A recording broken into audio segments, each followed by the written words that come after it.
Chandigarh road ਤੇ ਲੁਧਿਆਣੇ मतलब 10,000 करोड़ की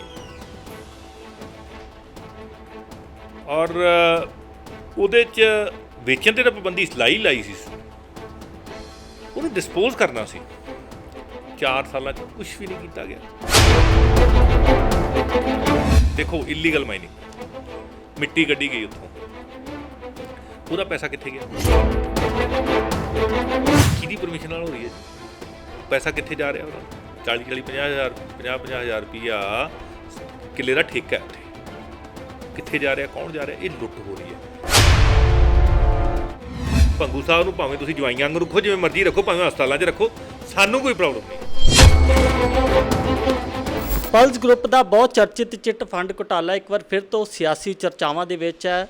ਕੁਲਤਾਰ ਸਿੰਘ ਸੰਧਵਾ ਆਮ ਆਦਮੀ ਪਾਰਟੀ ਦੇ ਵਿਧਾਇਕ ਕੁਝ ਆਬਜੈਕਸ਼ਨ ਲੈ ਕੇ ਮੀਡੀਆ ਦੇ ਸਾਹਮਣੇ ਆਏ ਨੇ। ਸਾਡੇ ਨਾਲ ਨੇ ਕੁਲਤਾਰ ਸਿੰਘ ਸੰਧਵਾ ਜੀ। ਸੰਧਵਾ ਸਾਹਿਬ, ਅੱਜ ਤੁਸੀਂ ਆਬਜੈਕਸ਼ਨ ਕੁਝ ਕੀਤੇ ਆ ਜ਼ਮੀਨੀ ਵਿਵਾਦ ਨੂੰ ਲੈ ਕੇ ਕਿ ਜ਼ਮੀਨ ਜਿਹੜੀ ਸੁਪਰੀਮ ਕੋਰਟ ਨੇ ਸੀਲ ਕੀਤੀ ਸੀ, ਵੇਚਣੀ ਨਹੀਂ ਸੀ, ਉਹ ਵੇਚੀ ਗਈ ਆ। ਕਿਹੜੀ ਜ਼ਮੀਨ ਹੈ, ਕਿੱਥੇ ਉਹ ਹੈਗੀ ਆ, ਕੀ ਤੁਹਾਡੇ ਕੋਲ ਐਵੀਡੈਂਸ ਹੈਗੇ ਵੀ ਜ਼ਮੀਨ ਵੇਚੀ ਗਈ? ਦੇਖੋ ਜੀ, ਚੰਡੀਗੜ੍ਹ ਰੋਡ ਤੇ ਲੁਧਿਆਣੇ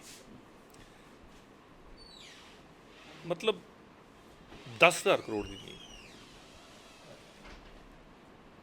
ਔਰ ਉਹਦੇ 'ਚ ਵੇਚਣ ਤੇ ਤਾਂ ਪਾਬੰਦੀ ਲਾਈ ਸੀ ਉਹਨੂੰ ਡਿਸਪੋਜ਼ ਕਰਨਾ ਸੀ 4 ਸਾਲਾਂ 'ਚ ਕੁਝ ਵੀ ਨਹੀਂ ਕੀਤਾ ਗਿਆ।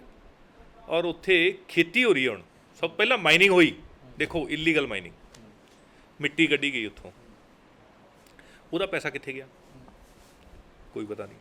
ਸੇਬੀ ਜਮ੍ਹਾਂ ਹੋਣਾ ਸੀ ਤਾਂ ਕਿ ਇਨਵੈਸਟਰਸ ਨੂੰ ਵਾਪਸ ਕੀਤਾ ਜਾਂਦਾ, ਕੋਈ ਪਤਾ ਨਹੀਂ।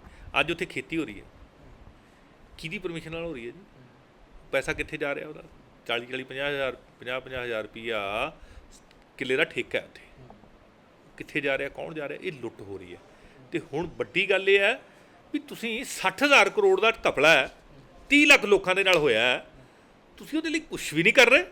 ਕਹਿੰਦੇ ਅਸੀਂ ਫੜ ਕੇ ਬੰਦਾ ਅੰਦਰ ਦੇਤਾ ਜੀ। ਉਹ ਤੁਸੀਂ ਅੰਦਰ ਦਿਓ ਨਾ ਦਿਓ, ਭੰਗੂ ਸਾਹਿਬ ਨੂੰ ਭਾਵੇਂ ਤੁਸੀਂ ਜਵਾਈਆਂ ਵਾਂਗ ਰੱਖੋ, ਜਿਵੇਂ ਮਰਜ਼ੀ ਰੱਖੋ, ਭਾਵੇਂ ਹਸਪਤਾਲਾਂ 'ਚ ਰੱਖੋ, ਸਾਨੂੰ ਕੋਈ ਪ੍ਰੋਬਲਮ ਨਹੀਂ। ਸਾਨੂੰ ਤਾਂ ਸਿੱਧੀ ਇਹ ਪ੍ਰੋਬਲਮ ਹੈ ਵੀ ਜਿਹੜੇ ਸਾਡੇ ਇਨਵੈਸਟਰ ਨੇ, ਜਿਨ੍ਹਾਂ ਨੇ ਆਪਦੀ ਸਾਰੀ ਉਮਰ ਦੀ ਜਿਹੜੀ ਕਮਾਈ ਸੀ ਉਹ ਇਨਵੈਸਟ ਕੀਤੀ, ਆਪਦੀਆਂ ਜ਼ਮੀਨਾਂ ਵੇਚ ਕੇ ਇਨਵੈਸਟ ਕੀਤੀਆਂ, ਆਪਦਾ ਜਿਹੜਾ ਗਹਿਣੇ ਵੇਚ ਕੇ ਇਨਵੈਸਟ ਕੀਤੇ, ਉਹਨਾਂ ਨੂੰ ਪੈਸੇ ਵਾਪਸ ਕਰੋ। ਉਹਦੇ ਲਈ ਤੁਸੀਂ ਕੀ ਕਰ ਰਹੇ ਹੋ? ਹੁਣ ਜਿਹੜੀ ਸੁਪਰੀਮ ਕੋਰਟ ਨੇ ਬੈਨ ਲਾਇਆ ਸੀ, ਉੱਥੇ ਚੰਡੀਗੜ੍ਹ ਰੋਡ 'ਤੇ ਜ਼ਮੀਨ ਵੀ ਵੇਚ ਦਿੱਤੀ ਇਹਨਾਂ ਨੇ, ਔਰ ਜ਼ਮੀਨ ਵੀ ਕੌਡੀਆਂ ਦੇ ਭਾਅ ਵੇਚੀ ਹੈ।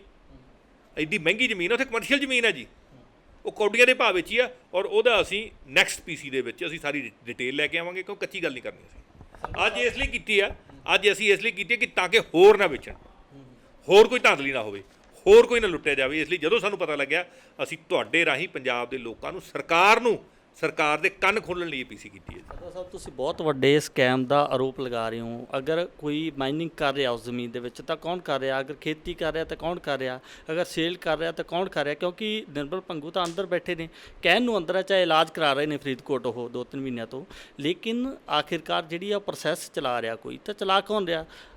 ਤੁਸੀਂ ਆਬਜੈਕਸ਼ਨ ਖੜਾ ਕਰ ਰਹੇ ਹੋ, ਕਰ ਕੀ ਤੇ ਰਹੇ ਹੋ? ਉਹ ਨਾਮ ਤਾਂ ਕੋਈ ਸਾਹਮਣੇ। ਦੇਖੋ ਜੀ, ਜਿਹੜਾ ਵਰਲਡ ਕੱਪ ਹੋਇਆ ਸੀ ਕਬੱਡੀ ਦਾ, ਉਹ ਕਿਹਨੇ ਕਰਾਇਆ ਸੀਗਾ? ਇਸੇ ਪਰਲ ਗਰੁੱਪ ਨੇ ਸਪਾਂਸਰ ਕੀਤਾ ਸੀ, ਅਤੇ ਸੁਖਬੀਰ ਸਿੰਘ ਬਾਦਲ ਸੀ ਉਦੋਂ ਸਰਕਾਰ ਦੇ ਕਰਤਾ ਧਰਤਾ। ਅਤੇ ਜਿਹੜੀ ਸਹੁੰ ਖਾਧੀ ਸੀ ਗੁਟਕਾ ਸਾਹਿਬ ਨੂੰ ਮੱਥੇ 'ਤੇ ਲਾ ਕੇ,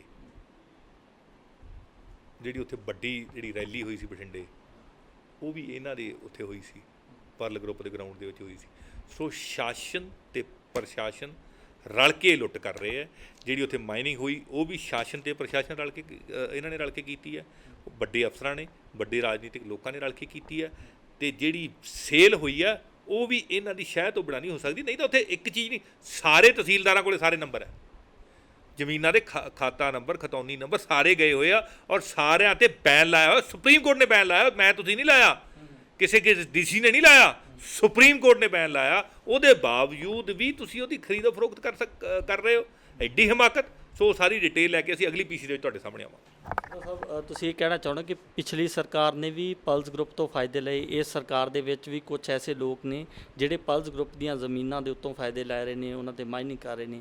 ਇਸ ਸਰਕਾਰ ਦੇ ਉੱਤੇ ਐਲੀਗੇਸ਼ਨ ਲਾ ਰਹੇ ਹੋ ਤਾਂ ਕੌਣ ਉਹ ਬੰਦੇ ਹੈਗੇ ਨੇ ਜਿਹੜੇ ਇਸ ਜ਼ਮੀਨਾਂ ਨੂੰ ਵਾਹ ਰਹੇ ਨੇ, ਇਹਨਾਂ ਜ਼ਮੀਨਾਂ ਤੇ ਮਾਈਨਿੰਗ ਕਰ ਰਹੇ ਨੇ?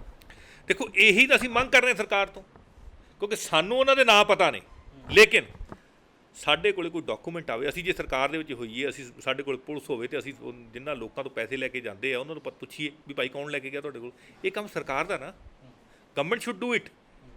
ਜੇ ਨਹੀਂ ਕਰਨਗੇ ਫਿਰ ਠੀਕ ਹੈ, ਫਿਰ ਭਾਵੇਂ ਸਾਡੇ ਤੇ ਡੈਫੇਮੇਸ਼ਨ ਕਰ ਦੇਣ, ਅਸੀਂ ਉਹਨਾਂ ਦੇ ਨਾਂ ਵੀ ਤੁਹਾਡੇ ਸਾਹਮਣੇ ਲੈ ਕੇ ਆਵਾਂਗੇ। ਲੇਕਿਨ ਹਾਲੇ ਪਹਿਲਾਂ ਸਰਕਾਰ ਦੀ ਡਿਊਟੀ ਹੈ, ਅਸੀਂ ਸਰਕਾਰ ਨੂੰ ਜਗਾ ਰਹੇ ਹਾਂ ਕਿ ਤੁਸੀਂ ਕਰਪਸ਼ਨ ਕਰ ਰਹੇ ਹੋ। ਫਾਇਦਾ ਲੈਣਾ ਕੋਈ ਮਾੜੀ ਗੱਲ ਨਹੀਂ ਹੁੰਦੀ, ਲੇਕਿਨ ਲੁੱਟ ਕਰਨੀ ਮਾੜੀ ਗੱਲ ਹੈ।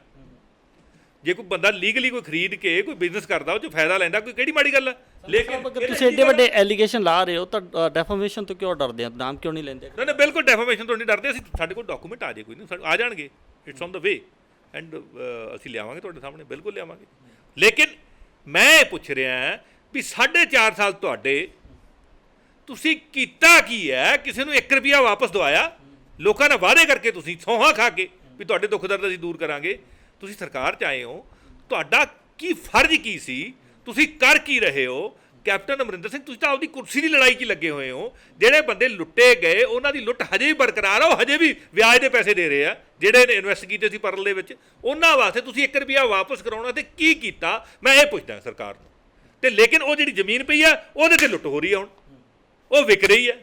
ਇਹ ਸਾਡਾ ਇਲਜ਼ਾਮ ਹੈ। ਆਖਰੀ ਸਵਾਲ ਮੇਰਾ, ਅਗਰ ਸਰਕਾਰ ਇਸ ਮਸਲੇ ਤੇ ਕੁਝ ਨਹੀਂ ਕਰਦੀ ਤਾਂ ਕਦੋਂ ਤੱਕ ਤੁਸੀਂ ਅੱਗੇ ਐਕਸਪੋਜ਼ ਕਰੋਗੇ ਉਹ ਚਿਹਰੇ, ਉਹ ਨਾਮ ਜਿਹੜੇ ਇਸ ਪੂਰੇ ਸਕੈਮ ਦੇ ਵਿੱਚ ਇਨਵੋਲਵ? ਆਉਂਦੇ ਅਸੀਂ 10 ਦਿਨਾਂ ਦੇ ਵਿੱਚ ਅਸੀਂ ਐਕਸਪੋਜ਼ ਕਰਨਾ ਸ਼ੁਰੂ ਕਰ ਦਾਂਗੇ ਇਹਨਾਂ ਨੂੰ। ਸਰਕਾਰ ਨੂੰ ਅਲਟੀਮੇਟਮ ਦਿੰਦੇ ਹੋ ਕਿ? ਬਿਲਕੁਲ 10 ਦਿਨ ਦਾ ਅਲਟੀਮੇਟਮ ਹੈ ਸਰਕਾਰ ਨੂੰ, 10 ਦਿਨ ਦਾ ਅਲਟੀਮੇਟਮ। 10 ਦਿਨ ਤੋਂ ਬਾਅਦ ਤੁਸੀਂ ਪ੍ਰੈਸ ਕਾਨਫਰੰਸ ਕਰੋਗੇ ਕਿ ਉਹਨਾਂ ਸਾਈਟਾਂ ਤੇ ਜਾਓਗੇ ਜਿੱਥੇ ਮਾਈਨਿੰਗ ਹੋ ਰਹੀ ਹੈ ਜ਼ਮੀਨਾਂ ਦੇ ਵਿੱਚ, ਜਾਂ ਫਿਰ ਖੇਤੀ? ਜਿੱਥੇ ਖੇਤੀ ਹੋ ਰਹੀ ਉੱਥੇ ਵੀ ਜਾਵਾਂਗੇ। ਪ੍ਰੈਸ ਕਾਨਫਰੰਸ ਇੱਥੇ ਵੀ ਕਰਾਂਗੇ, ਚੰਡੀਗੜ੍ਹ ਵੀ ਕਰਾਂਗੇ, ਲੁਧਿਆਣੇ ਵੀ ਕਰਾਂਗੇ। Thank you. ਇਹਨੇ ਕੁਲਤਾਰ ਸੰਧਵਾ ਜੋ ਕਿ ਸਿੱਧੇ ਤੌਰ ਤੇ ਐਲੀਗੇਸ਼ਨ ਲਾ ਰਹੇ ਨੇ ਸਰਕਾਰ ਦੇ ਉੱਤੇ ਕਿ ਜੋ ਬਹੁਤ ਚਰਚਿਤ ਸਕੈਮ ਹੈਗਾ, ਚਿੱਟ ਫੰਡ ਸਕੈਮ, ਜੋ 2012 ਦੇ ਵਿੱਚ ਬਹੁਤ ਚਰਚਾ ਦੇ ਵਿੱਚ ਰਿਹਾ ਸੀ। ਉਸ ਮਸਲੇ ਦੇ ਵਿੱਚ ਕਿਹਾ ਜਾ ਰਿਹਾ ਕਿ ਇਸ ਜ਼ਮੀਨ ਦੇ ਉੱਤੇ ਜੋ ਨਿਰਮਲ ਪੰਗੂ ਦੀ ਜ਼ਮੀਨ ਸੀ, ਜੋ ਪਲਸ ਗਰੁੱਪ ਦੀ ਜ਼ਮੀਨ ਸੀਗੀ, ਉਸ ਜ਼ਮੀਨ ਦੇ ਵਿੱਚ ਨਜਾਇਜ਼ ਮਾਈਨਿੰਗ ਹੋ ਰਹੀ ਹੈ, ਅੱਜ ਵੀ ਖੇਤੀਬਾੜੀ ਹੋ ਰਹੀ ਹੈ। ਹਾਲਾਂਕਿ ਸੁਪਰੀਮ ਕੋਰਟ ਨੇ ਸਟੇ ਲਾਏ ਹੋਏ ਨੇ, ਸੀਲ ਕੀਤੀਆਂ ਹੋਈਆਂ ਨੇ ਪ੍ਰਾਪਰਟੀਆਂ। ਆਉਣ ਵਾਲੇ 10 ਦਿਨਾਂ ਦਾ ਅਲਟੀਮੇਟਮ ਪੰਜਾਬ ਸਰਕਾਰ ਨੂੰ ਦਿੱਤਾ ਗਿਆ। ਅਗਰ ਸਰਕਾਰ ਕੋਈ ਕਾਰਵਾਈ ਨਹੀਂ ਕਰਦੀ ਤਾਂ 10 ਦਿਨਾਂ ਬਾਅਦ ਆਮ ਆਦਮੀ ਪਾਰਟੀ ਆਪਣੇ ਇਸ ਮੁੱਦੇ ਨੂੰ ਚੱਕਣਗੀ। ਕੈਮਰਾਮੈਨ ਦੀਪਕ ਦੇ ਨਾਲ ਅਰਵਿੰਦਰ ਸਿੰਘ, ਦੈਨਿਕ ਸਵੇਰਾ ਟੀਵੀ, ਚੰਡੀਗੜ੍ਹ। ਅਲੀਸ਼ਾ ਬੇਗਮ, ਇੱਕ ਔਰਤ ਦਾ ਦੁੱਖ ਇੱਕ ਔਰਤ ਹੀ ਸਮਝ ਸਕਦੀ ਹੈ। ਰੂਹਾਨੀ ਅਤੇ ਕਾਲੀ ਸ਼ਕਤੀਆਂ ਦੀ ਮਾਲਕਨ, ਦੁਨੀਆ ਦਾ ਸਭ ਤੋਂ ਚਮਤਕਾਰੀ ਇਲਮ ਮੇਰੇ ਕੋਲ ਹੈ। ਮੇਰੇ ਕੀਤੇ ਨੂੰ ਕੋਈ ਕੱਟ ਨਹੀਂ ਸਕਦਾ। ਕਾਲਾ ਇਲਮ ਕਰਨਾ ਅਤੇ ਤੋੜਨਾ ਹਰ ਇੱਕ ਦੇ ਵੱਸ ਦੀ ਗੱਲ ਨਹੀਂ। ਪਰੇਸ਼ਾਨੀ ਜਿਵੇਂ ਲਵ ਮੈਰਿਜ, ਪਤੀ ਪਤਨੀ 'ਚ ਝਗੜਾ, ਸੌਤਨ ਦੁਸ਼ਮਣ ਤੋਂ ਛੁਟਕਾਰਾ, ਤਲਾਕ ਕੇਸ, ਬੁਰੇ ਸੁਪਨੇ, ਵਿਦੇਸ਼ ਯਾਤਰਾ, ਬੁਰੀ ਸੰਗਤ ਜਾਂ ਨਸ਼ਾ ਛੁਡਾਉਣਾ, ਬਿਮਾਰੀ 'ਚ ਦਵਾ ਨਾ ਲੱਗਣਾ। ਵਸ਼ੀਕਰਨ ਇੱਕ ਸੱਚਾਈ ਹੈ। ਵਸ਼ੀਕਰਨ ਕਰਵਾਓ, ਮਨ ਚਾਹਾ ਪਿਆਰ ਪਾਓ। ਕੀ ਤੁਹਾਡੀ ਕਿਸਮਤ 'ਚ ਲੋਟਰੀ ਦਾ ਯੋਗ ਹੈ ਜਾਂ ਨਹੀਂ? ਸੱਚਾਈ ਜਾਣੋ। ਲੋਟਰੀ ਨੰਬਰ ਪਾਓ, ਭਾਵੇਂ 649 ਹੋਵੇ ਜਾਂ ਲੋਟੋ ਮੈਕਸ। 11 ਘੰਟੇ 'ਚ ਕਰਵਾਓ ਹਰ ਪਰੇਸ਼ਾਨੀ ਦਾ ਹੱਲ ਘਰ ਬੈਠੇ। ਅਸ਼ਟਾਮ ਪੇਪਰ ਤੇ ਲਿਖ ਕੇ ਲਵੋ ਕੰਮ ਦੀ ਗਾਰੰਟੀ। ਜਾਂ ਕਹਿਣੇ ਤੋਂ ਬਾਹਰ ਹੈ, ਤੁਰੰਤ ਸੰਪਰਕ ਕਰੋ। ਤੁਹਾਡੀ ਹਰ ਗੱਲ ਗੁਪਤ ਰੱਖੀ ਜਾਵੇਗੀ। ਅਲੀਸ਼ਾ ਬੇਗਮ।